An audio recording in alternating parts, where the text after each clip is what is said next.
Hi hello welcome to N9 media. నేను మీ journalist Srinidhi.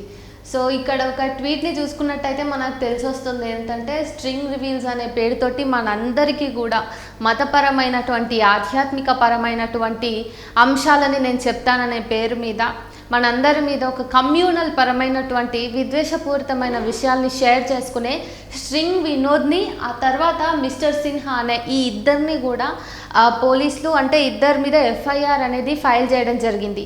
అసలు ఎందుకు స్ట్రింగ్ వినోద్ మీద ఎఫ్ఐఆర్ ఫైల్ చేయబడడం జరిగింది? నిజానికి స్ట్రింగ్ వినోద్ అంటే మనందరికీ గుర్తొస్తాడు హిందూయిజం గురించి విపరీతంగా ప్రచారం చేసుకుంటూ, అంటే ఒక రకంగా అన్అక్నాలెడ్జ్డ్ ధర్మ ప్రచారకర్త అన్నట్టుగానే అనిపిస్తాడు. అయితే మరి ఆయన ఎంతవరకు నిజం చెప్తాడు, ఎంతవరకు అబద్ధం చెప్తాడు అనేది అంటే ఎవరమైతే మనం వింటామో మనమే ఫ్యాక్ట్ చెక్ చేసుకుంటే కానీ నిజానిజాలు ఏంటో బయటపడవు. అయితే స్ట్రింగ్ వినోద్ ముఖ్యంగా మనం చూసుకున్నట్టయితే ఆయన వీడియోస్ అన్నీ అబ్జర్వ్ చేసినట్టయితే ఖచ్చితంగా ముస్లింల మీద దుమ్మెత్తి పోస్తాడు. అది ఏ వీడియోలో చూసినా కానీ మీరు దాదాపుగా అంటే పురాణాలు నిజం అని చెప్పేసి దేవుడు ఉన్నాడని చెప్పేసి తను అంత పెద్ద చదువులు చదువుకున్న తర్వాత కూడా తనకి స్పిరిచువల్గా ఒక రకమైనటువంటి ఆ ఇన్స్పిరేషన్ వచ్చింది, ఆ ప్రొవొకేషన్ వచ్చింది, ఎన్లైట్మెంట్ వచ్చిందని చెప్పేసి పెద్ద పెద్ద పదాలు వాడి మాట్లాడుతూ ఉంటాడు. నిజానికి ఆయన ఒక 10 నిమిషాలు టెలిప్రాంప్టర్ లేకుండా మాట్లాడమంటే ఆయన లోపల కంటెంట్ ఉండదు. కాకపోతే ఆయన ఎజెండా మొత్తం అటు బీజేపీ ఆర్ఎస్ఎస్ వాళ్ళు ఐటీ సెల్ నుంచి ఏవైతే ప్రచారం చేయాలని చెప్తారో దీన్ని సొంతంగా ఎత్తుకుని తన ఛానల్ త్రూగా ప్రచారం చేసేవాడు. అందుకనే యూట్యూబ్ కూడా ఆయన ఛానల్ని తీసేసింది. ఇది అందరికీ తెలుసు. అయితే ఈయన ఒకసారి ఒక వీడియో పోస్ట్ చేశాడు. ఏంటంటే ముస్లిమ్స్ చేసే ఫుడ్ని మీరు తీసుకోకండి, ఒక గులాబ్ జామున్ బుట్టలో అంటే ఒక పెద్ద బొగండి నిండా గులాబ్ జాములు ఉంటే అందులో ఒక ముస్లిం వ్యక్తి యూరినేట్ చేస్తున్నాడు, అంటే మూత్ర విసర్జన చేస్తున్నాడు. సో ముస్లిమ్స్ ఇట్లా చేస్తారు, వీళ్ళు శుచి శుభ్రత ఏది ఫాలో అవ్వరు, హిందూస్ అందరినీ నాశనం చేయడమే వీళ్ళ ఎజెండా అన్నట్టుగా ఇదిగోండి ఇట్లాంటి ఒక వీడియోని అప్లోడ్ చేసి దానికి ట్యాగ్ ఇచ్చాడు, ప్లీజ్ అవాయిడ్ ముస్లిం ఫుడ్ అని చెప్పేసి, హిందువుల ఆహారమే తీసుకోవాలని చెప్పేసి, హలాల్ చేయబడిన ఫుడ్ని తీసుకోవద్దు అని చెప్పేసి. అయితే మనందరికీ తెలుసు రీసెంట్గా ఒక వారం నుంచి మనము చూస్తూనే ఉన్నాము కన్వర్ యాత్రకి సంబంధించి అక్కడ అధికారులు ఉత్తరప్రదేశ్ ఇంకా ఉత్తరాఖండ్కి సంబంధించిన అధికారులు ఇంకా ప్రభుత్వాలు కూడా కన్వర్ యాత్రకి సంబంధించిన రూట్ ఏది ఉందో ఆ రూట్లో ఉన్న షాప్స్ అన్నీ కూడా వాళ్ళ యజమానుల పేర్లు, ఆ తర్వాత సర్వెంట్స్ పేరు, ఎవరైతే సర్వ్ చేస్తారో వాళ్ళందరి పేర్లు కూడా బోర్డుల మీద డిస్ప్లే చేయాలి అని చెప్పేసి చెప్పారు. సో ఇది ఎందుకు ఈ రెండింటికి ఇప్పుడు మనము ఎందుకు కంపేర్ చేయాల్సి వస్తుంది అంటే ఎంత అమానుషమైన వ్యాఖ్యలు ఇవి, ఎంత అమానుషమైన ఆదేశాలు ఇవి. అంటే భారతదేశంలో రోజు రోజుకి మనం ముందరికి పోతూ ఉంటే ఇట్లాంటి వాళ్ళందరూ కూడా ఈ సమాజాన్ని ఇంకా వెనక్కి నెడుతున్నారు. ఎన్నో కట్టుబాట్లను మనం కత్తిరించుకుంటూ ముందరికి వెళ్తూ ఉన్నాం. స్ట్రింగ్ వినోద్ అప్పట్లో ఈ వీడియోని పోస్ట్ చేసి వాళ్ళు యూరినేట్ చేస్తున్నారు అని చెప్పేసి షేర్ చేశాడు. కానీ మనం ఫ్యాక్ట్ చెక్ చేసుకోవచ్చు. జస్ట్ ఏదో ఒక వ్యక్తి పెట్టిన ట్వీట్ని చూసి ఈరోజు వాళ్ళిద్దరి మీద ఎఫ్ఐఆర్ జరిగింది ఇట్లాంటి వీడియోస్ షేర్ చేసినందుకు అని చెప్పేసి N9 మీడియా వచ్చి మీకు చెప్పదు. ఖచ్చితంగా మేము ఫ్యాక్ట్ చెక్ చేసుకుంటాము. ఆల్ న్యూస్లో పబ్లిష్ అయిన ఒక ఆర్టికల్ని మనం చూసుకున్నట్టయితే అప్పుడు స్వీట్స్లో యూరినేట్ చేస్తున్న ముస్లిం వ్యక్తి అని ఏదైతే వార్త మనం అందరం అంటే అంధభక్తులు కూడా ఐటీ సెల్ నుంచి ఒక వార్త రాగానే, స్ట్రింగ్ వినోద్ నుంచి వాళ్ళ అనుచర గణం నుంచి ఏదైనా వార్త రాగానే, ఒక వీడియో రాగానే, వాట్సాప్ యూనివర్సిటీ నుంచి ఏదైనా కంటెంట్ రాగానే వెంటనే వైరల్ చేయడానికి సిద్ధంగా ఉంటారు. సుమారు 34 లక్షలకి పైగా వాట్సాప్ గ్రూపులు ఉన్నాయని ఈ మధ్య తెలిసింది కూడా. సో ఆ వీడియో నిజానికి ఏంటంటే అక్కడ ఉన్నటువంటి ముస్లిం వ్యక్తి ఆ స్వీట్స్లో కలుపుతున్నది మూత్ర విసర్జన కాదు, ఒక ట్రాన్స్పరెంట్గా ఉన్నటువంటి ఒక ఫ్లూయిడ్, అది ఫుడ్లో టేస్ట్ ఎన్హాన్స్మెంట్ కోసం వాడేటువంటి ఒక ఫ్లూయిడ్ అది. సో అట్లాంటి లిక్విడ్ కలిపితే దాన్ని మనమంతా కూడా విచ్చలవిడిగా మూత్ర విసర్జన చేస్తున్నాడు ముస్లిం వ్యక్తి. సో ముస్లింల దగ్గర ఫుడ్ కొనుక్కోకూడదని, ఆ పళ్ళు కొనుక్కుంటే కూడా వాటి మీద వాళ్ళు ఉమ్మి వేసి అమ్ముతున్నారు అని చెప్పేసి నానా అబాండాలు అలిగేషన్స్ వాళ్ళ మీద చేస్తూ ఒక వర్గపు ప్రజలందరినీ పూర్తి సొసైటీ కూడా మూకుమ్మడిగా దూరం చేయటం, పూర్తి సొసైటీలో కూడా ఎప్పటి నుంచో మనం అందరము అన్టచబిలిటీని అబాలిష్ చేయాలని చూస్తుంటే, ఎరాడికేట్ చేయాలని చూస్తుంటే మళ్ళీ ఇట్లాంటి వాటి నుంచి అన్టచబిలిటీని ప్రేరేపిస్తూ సమాజంలో ఒక వర్గం మీద మిగతా వాళ్ళందరికీ కూడా శత్రుత్వం పెంచే దిశగా ఇవన్నీ ఘటనలు కూడా జరుగుతూ ఉన్నాయి. సో ఎప్పుడైతే నిజం ఏంటి అన్నది తెలిసిందో వెంటనే స్ట్రింగ్ వినోద్ మీద మిస్టర్ సిన్హా మీద ఎఫ్ఐఆర్ అన్నది ఫైల్ చేశారు.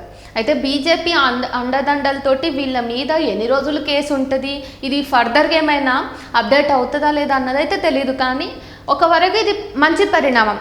సో ముందు చెప్పొచ్చేది ఏంటంటే, ఫస్ట్ ఆఫ్ ఆల్ మీరు ఏదైనా ఒక పార్టీని కానీ ఒక వ్యక్తిని కానీ వ్యక్తి పూజ చేసేటప్పుడు వాళ్ళు షేర్ చేసిన ప్రతి దాన్ని కూడా నిజమే నిజమే అని చెప్పేసి మీరు వైడ్లీ స్ప్రెడ్ చేసే ముందు ఫ్యాక్ట్ చెక్ చేసుకోండి. మనకి లాట్ ఆఫ్ సోర్సెస్ ఉన్నాయి బయట, అంటే ఇంటర్నెట్ ఓపెన్ చేస్తే చాలు ఇది నిజమా కాదా అని చూడటానికి ఫ్యాక్ట్ చెక్ చేసే వెబ్సైట్స్ వందలాదిగా ఉన్నాయి. సో వాట్సాప్లో యూనివర్సిటీ నుంచి ఏదో ఒకటి వచ్చింది కదా అని చెప్పేసి వెంటనే తక్షణ కర్తవ్యం దాన్ని వైరల్ చేయడం అన్నది మాత్రం కాసేపు పక్కన పెట్టి బుద్ధిజీవులుగా, చదువుకున్న వాళ్ళుగా, ఆలోచన పరులుగా దాన్ని ఫ్యాక్ట్ చెక్ చేసుకోవాలి. ఇక దీంతో కన్వర్ యాత్రకి సంబంధం ఏంటి అంటే, రీసెంట్గా డిస్ప్లే చేయండి మీ ఊర్లు, మీ పేర్లు అన్నది, దాన్ని బట్టి ముస్లింలు అమ్ముతున్నారా ఫుడ్, హిందువులు అమ్ముతున్నారా అని తెలుస్తుంది. ముస్లింలు అమ్మితే ముందే ఈ భక్తులు అందరూ కూడా అలర్ట్ అయ్యి ఆ ఫుడ్ తినకుండా ఉంటారు, హలాల్ చేయబడిన మాంసాన్ని కానివ్వండి ఇతర ఆహారాన్ని కానీ నిషేధించవచ్చు అని చెప్పేసి ముందస్తు చర్యలుగా ఏవైతే ప్రభుత్వాలు ఉత్తరాఖండ్ ఇంకా ఉత్తరప్రదేశ్ ప్రభుత్వాలు ఇవి పెట్టాయో దానికి నిరసనలు పూర్తి స్థాయిలో వ్యక్తమైనాయనే చెప్పాలి. నిజానికి ఎన్డీఏ ప్రభుత్వపు మిత్రపక్షాలు కూడా దీన్ని వ్యతిరేకించినాయి. మీరు అట్లెట్లా ఇప్పుడు మళ్ళీ మీరు అంటరానితనాన్ని ఎట్లా చేస్తారు అని కొందరు అంటుంటే, ఇప్పుడు మీరు ఓనర్ల యొక్క ఇంకా సర్వెంట్ల యొక్క పేర్లను డిస్ప్లే చేయమని చెప్పి అటు ఆ యాత్రలో పాల్గొనేటటువంటి భక్తులందరికీ కూడా ఒక రకమైన కన్ఫ్యూజన్ని క్రియేట్ చేస్తున్నారు. అంటే ముస్లిం ఫుడ్ని ఇంకెవరైనా తినాలంటే కూడా ఆలోచిస్తారు. అంతేకాకుండా ఈ రకమైనటువంటి ఆదేశాలు అన్నీ కూడా ప్రభుత్వం నుంచి జారీ చేయబడితే సామాన్య ప్రజానీకంలో, సమాజంలో మత విద్వేషాలు అంతకంతకు పెరిగిపోవడానికి ఊతమిచ్చినట్టు అవుతుంది. అంటే ఒక రాజే వెనుక ఉండి అరే నీ మత ఛాందసవాదాన్ని, నీ మత బుద్ధిని చూపించుకోరా అని వెన్నుతట్టి ముందుకు నడిపించినట్టుగా అవుతుంది. అంతే తప్ప ఇక్కడ సెక్యులరిజం అని రాజ్యాంగబద్ధమైనటువంటి పాలన అనేది కనబడదు. ఇకపోతే వాళ్ళు ఇచ్చినటువంటి ఆదేశాలని కాను సోను సూద్ ఒకటి చేశాడు, ఒక ట్వీట్ పెట్టాడు. ఏంటంటే అందరి ఇళ్ళల ముందు కానీ దుకాణాల ముందు కానీ ఉండాల్సిన నేమ్ ప్లేట్ వాళ్ళ పేర్లో, వాళ్ళ మతాన్ని రిప్రజెంట్ చేసేటువంటి పేర్లో కాదు, అందరి ప్లేట్లలోనూ హ్యుమానిటీ అనే పదం మాత్రమే రిప్రజెంట్ అవ్వాలి అని చెప్పేసి సోను సూద్ ఈ ఆదేశానికి గాను వ్యతిరేకిస్తూ ఆయన కౌంటర్ ఇచ్చాడు. సో చూస్తున్నారు కదా, ఎందుకు ఇట్లాంటి కౌంటర్స్ని మనము ఖచ్చితంగా ఇవ్వాలి ప్రతి ఒక్కరము అంటే, మనం నిజానికి ముస్లిం కమ్యూనిటీ వాళ్ళు చేసుకునే వ్యాపారాలన్నింటి మీద కూడా ఈరోజు ఈ ఆదేశాలు అనేవి ప్రభావం చూపిస్తాయి. ఇట్లాంటి వీడియోస్ కూడా మీరు ఇప్పుడు గులాబ్ జాముల్లో మూత్ర విసర్జన జరిగింది అన్నది మనము ఎక్కడైనా చూస్తే అది నిజమా అబద్ధమా ఫ్యాక్ట్ చెక్ చేసుకుందామని ఎవరో ఆలోచించరు. జస్ట్ నెక్స్ట్ టైం ఎప్పుడైనా మార్కెట్లోకి వెళ్ళినప్పుడు మనం ఒక ముస్లిం షాప్ కనబడితే ఇది వరకు చాలా నమ్మకంగా కాన్ఫిడెంట్గా కొనుక్కున్న సరుకుల్ని కాస్త ఇట్లాంటి ఫేక్ వార్తలు, ఫేక్ వీడియోలు, వైరల్ వీడియోలు చూసిన తర్వాత ముస్లిం గుమ్మం తొక్కాలంటేనే భయపడతాము. ఇప్పటి వరకు కూడా మనము గత 10 ఏళ్ళుగా ఈ మత విద్వేషాలు చూస్తున్నాం, కానీ అంతకుముందు అయితే మనము అలాగలా ఇచ్చుకునే వాళ్ళము. ఇప్పుడు ఏ రంజానో ఈదో వస్తే ముస్లింలు వాళ్ళు కుక్ చేసుకున్న ఫుడ్, వాళ్ళ ఆథెంటిక్ ఫుడ్ అంతా కూడా తెచ్చి మనకి ఇస్తే ఆ ఎక్స్చేంజ్ ఆఫ్ కల్చర్ అనేది జరిగేది. ఆ సాంస్కృతిక పరమైనటువంటి ఎక్స్చేంజ్లో భాగంగా మనం వాళ్ళ ఆహారపు అలవాట్లని గౌరవించే వాళ్ళము, మనకు ఇష్టం ఉంటే తీసుకునే వాళ్ళం కూడా. కానీ ఇట్లాంటి తప్పుడు వార్తల వల్ల, తప్పుడు దుష్ప్రచారాల వల్ల, మరీ ముఖ్యంగా ఒక కమ్యూనిటీ మీద వ్యతిరేకత ఏర్పడటమే కాకుండా ఆ కమ్యూనిటీకి సంబంధించిన ఆర్థిక లావాదేవీలపైన, అంటే వాళ్ళు హూ నోస్ ఒక ముస్లిం వ్యక్తే వాళ్ళ హోల్ ఫ్యామిలీకి బ్రెడ్ విన్నర్ అయి ఉండొచ్చు. ఇట్లాంటి ఫేక్ వార్తల వల్ల ఆ ముస్లిం వ్యక్తి దగ్గర కొనుగోలుదారులు ఎవరూ వెళ్ళకపోతే వాళ్ళ కుటుంబ పరిస్థితి ఏం కావాలి? సో మనం మొత్తం మీద బీజేపీ ఐటీ సెల్ చేస్తున్నటువంటి అరాచకాలన్నింటినీ మనము అంధభక్తుల రూపేణా, లేకపోతే బీజేపీని అడ్మైర్ చేస్తున్న వారుగాను, లేకపోతే బీజేపీ హిందూ సమాజాన్ని రిప్రజెంట్ చేస్తుందని మనమే అనుకొని వాళ్ళని ఎంకరేజ్ చేస్తే వాళ్ళ నుంచి వచ్చినటువంటి వార్తల్ని మనము ప్రచారం చేసినట్టయితే మన హిందూయిజం కూడా బాగా ముందరికి వెళ్తుందనే ఒక ఏదైతే తప్పుడు ఆలోచన ఉందో దీన్ని దృష్టిలో ఉంచుకుని ఐటీ సెల్ చేసే ప్రతి దాన్ని మనం వైరల్ చేసుకుంటూ పోతే ఖచ్చితంగా ఫ్యాక్ట్ చెక్ చేసిన తర్వాత అవన్నీ తప్పుడు వార్తలనే వస్తాయి.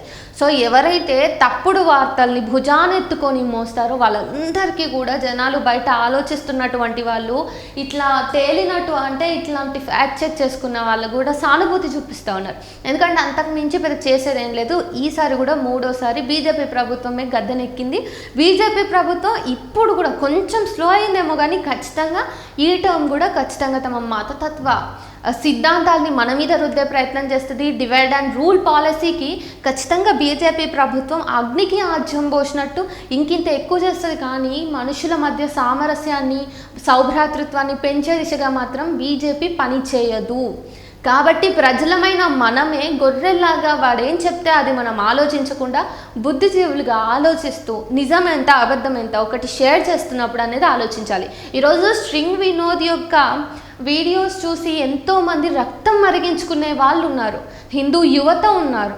యువత అందరూ కూడా ఇట్లాంటి ఒక అంటే నేను చదువుకున్నా కానీ నేను పిచ్చోడిని అయిపోయినా, నేను చదువుకున్న గొర్రెని అని చెప్పేసి తనకి తానే చెప్పుకుంటూ ఎన్నో రకాలుగా నిరూపితమై అంటే స్ట్రింగ్ వినోద్ తన వీడియోలో సైన్స్ గురించి చెప్పి కాంట్రాస్ట్గా శాస్త్రం ఏం చెప్తుంది, హిందూ సనాతన ధర్మం ఏం చెప్తుంది అని చెప్పేసి కొన్ని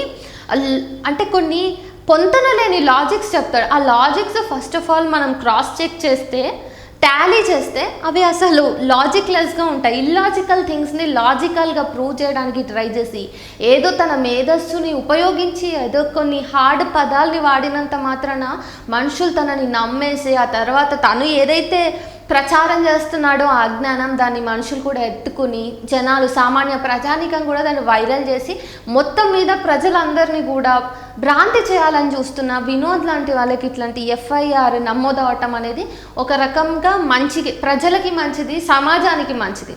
మనకి వద్దు ఇలాంటి వాళ్ళు. ఎవరైతే మతతత్వ ప్రచారాన్ని పూనుకొని మనుషుల మధ్య ఉన్నటువంటి సామరస్యాన్ని తీసేసి మనుషుల్ని విడదీసి ఆ తర్వాత పబ్బం గడుపుకోవాలనుకుంటారో సైకోటిక్ రాక్షస ఆనందం చెప్పాలంటే అది పొందాలనుకుంటారో వాళ్ళని మనం ఎంకరేజ్ చేయకపోవడమే మంచిది. అట్లాంటి వాళ్ళ కాంటెంట్ని మనము తీసుకోకపోవటం వల్ల కనీసం మనందరం నిజాల్ని చూడగలుగుతాము, నిజాల్ని వినగలుగుతాము, నిజాల్ని షేర్ చేయగలుగుతాము.